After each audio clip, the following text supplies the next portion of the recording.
Alright, for a lot of players, ranking up is hard. I mean, it's tedious, time consuming. I mean, the odds of finding a good teammate in your ranked games is literally lower than finding a shiny Pokemon.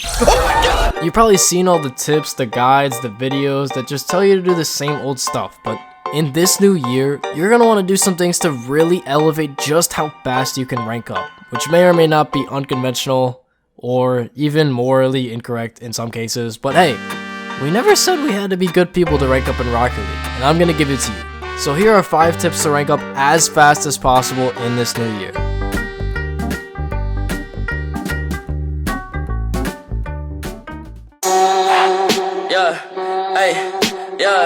Alright, now I said that these tips would be unconventional, but I swear if you follow these tips, these are the fastest way to rank up. Now, what do I mean by not trusting your teammates? Well, if you're in the lower ranks of Rocket League, you know the struggle of conceding a goal just because your teammate suddenly loses the ability to rationally think and makes the worst mistake you've ever seen in Rocket League. In the low ranks, this could happen like 2, 3, 4, 5 times a game. In some cases, your teammates may literally miss the ball more than they hit it. In this scenario, wouldn't it make more sense for you to always predict that your teammate will miss the ball rather than actually hit it?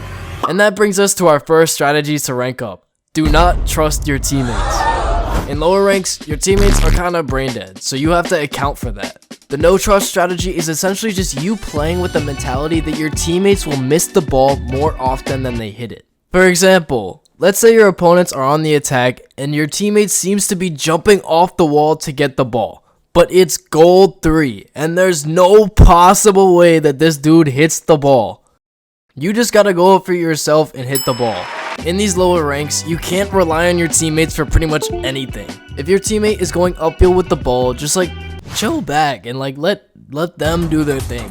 You don't want to be caught in that counterattack when your teammate just loses the ball. If you're on defense, just make sure to rotate back behind your teammate just in case they miss the ball and it goes straight in your net. Now, I'm not saying that you have to ball chase the entire game or completely forget that you have a teammate. Your teammates are a part of the game, and sometimes they can be insanely cracked for no reason. However, they can also be pretty trash, so just make sure you're keeping that in mind when you're playing your games. Now, obviously, depending on what rank you are, you might have to adjust exactly how much you trust your teammates to do certain things, but in general, if you are making sure that you are accounting for your teammates' mistakes, you will win way more often and rank up so much faster. Oh no! I'm the biggest bird. Alright, there's not exactly any rules in Rocket League, right? I mean, you have rule 1, which everyone knows, where you just can't stop kissing the other player, but there's no actual rules or fouls or anything like that. I mean, let's just say hypothetically you were to take advantage of this fact and proceed to demo and bump pretty much everyone in your lobby.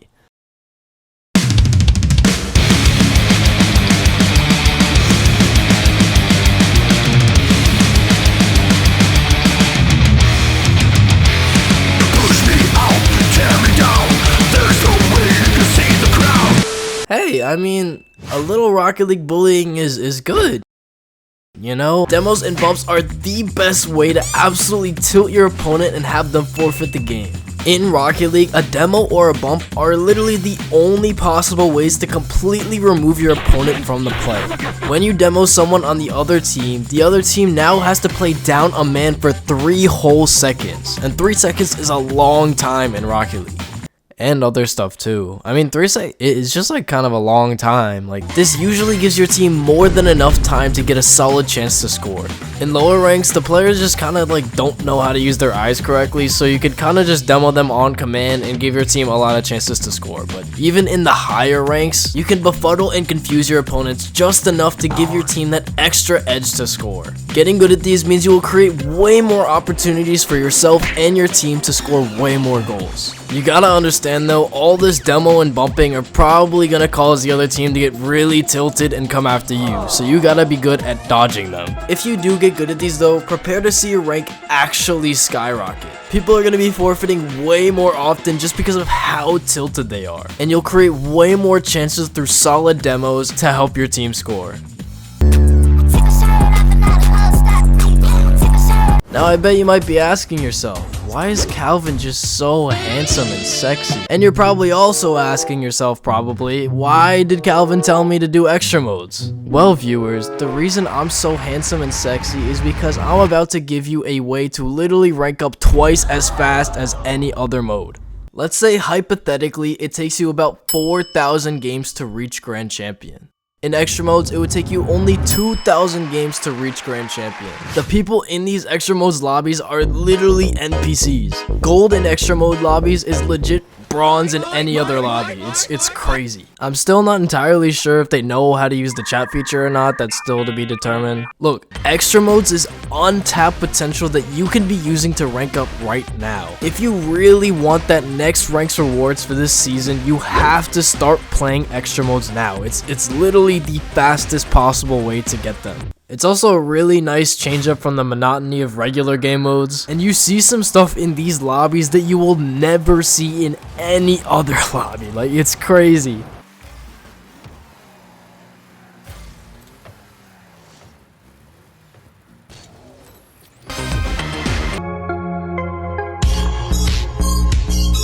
Now, I don't know how many of you guys actually know this, but there used to be a ranked game mode called Solo Standard, where players would queue up by themselves to try and rank up in the 3's game mode. But this was removed from the game. Do you want to know why? Because solo queuing sucks. Imagine waiting all day to play your favorite game, and right when you get on, you hop into a competitive match. And your teammate, who is supposed to be the same rank as you, is the worst player in the history of Rocket League. You know how to avoid this dilemma? Just don't solo queue. If you even have one friend online who you know you play well with, hit them up, like get them in a lobby with you. Playing with someone you feel comfortable with and can communicate with through voice chat makes it so much easier to be able to accomplish the things you want to do in game. Spamming what is saved to your solo queue teammate just doesn't have the same impact as voice chat. Queuing with a friend means you'll have the opportunity to create passing plays, rotate better, develop better chemistry, and so many more intangible effects that just make you way more likely to win the game you're playing. If you don't have any friends, well, damn. When you're playing your games and you don't have any friends online, or you just straight up don't have any friends, then the next time you win a game comfortably, try to party up with the person that you won with. That way you're at least playing your next games with someone that you know you can win with, rather than playing with the random ass NPCs that Rocket League just keeps on giving me over and over and I see who you are my enemy. Now, there comes a time in every Rocket League player's career when they have to decide. Do you want to take the long way, playing it fair, being morally correct and ranking up? Or do you want to use all the options that have been given to you so you can rank up as fast as you want? Alright, well, I'm not saying that you'll have to do these last steps I'm about to provide you, but I will say this is by far the most effective way to rank up, albeit not being morally correct. Step 1. Befuddle your opponents. Now, we all know that Rocket League has a chat feature, but not enough of you guys actually use it. When you enter a game, think to yourself for a second, what message could I send to trip up my opponents the most in this game? There are a variety of messages you can choose from, but make sure that this message distracts your opponent for this game. Step 2. Have the right car. In order to truly distract your opponents, you're gonna need the right boost and engine sound. So what I want you to do is go down your engine sound list and choose the most annoying one possible. And do the same for your boost. Your opponents just literally will not be able to focus because of this sound just blasting in their ears. Step 3. Have the right name. Your name is yet another feature of Rocket League that you're probably not utilizing correctly. You guys probably have something stupid like Fortnite Killer 123 or like Roblox Kid 5 or CalvinIsBadNews. Look, this name change is gonna go in tandem with your quick chat. Pick your favorite quick chat. My favorite right now is Great Pass, and just make that your name. Now, I want you to go in game and spam the absolute fuck out of that quick chat every time your opponent makes a mistake. Every time you score a goal. Every time you literally just steal the ball away. Spam that quick chat. This will completely bamboozle your opponents and force them to make way more mistakes. When the game is all said and done, they will be completely bewildered because of just how much you've gotten into their heads. And really, if you're not playing a little dirty, doing everything you can to rank up as fast as possible, and make your opponents feel like worse people after the game, then are you really even playing Rocket League? Something to think about. Alright, now really quick before I end the video, I just want to thank you guys so much for 50,000 subscribers. Like, that is crazy to me. The support recently has been actually insane. Like 50,000 of you guys want to watch my video, so it's like so cool to me. I feel like I'm actually developing my presence as a member of this Rocket League community, and it's like so amazing to me. Like, I grew up playing this game, like it's so sick. But yeah, thanks for making it to the end of this video. Road to 100K. And oh, I also forgot actually.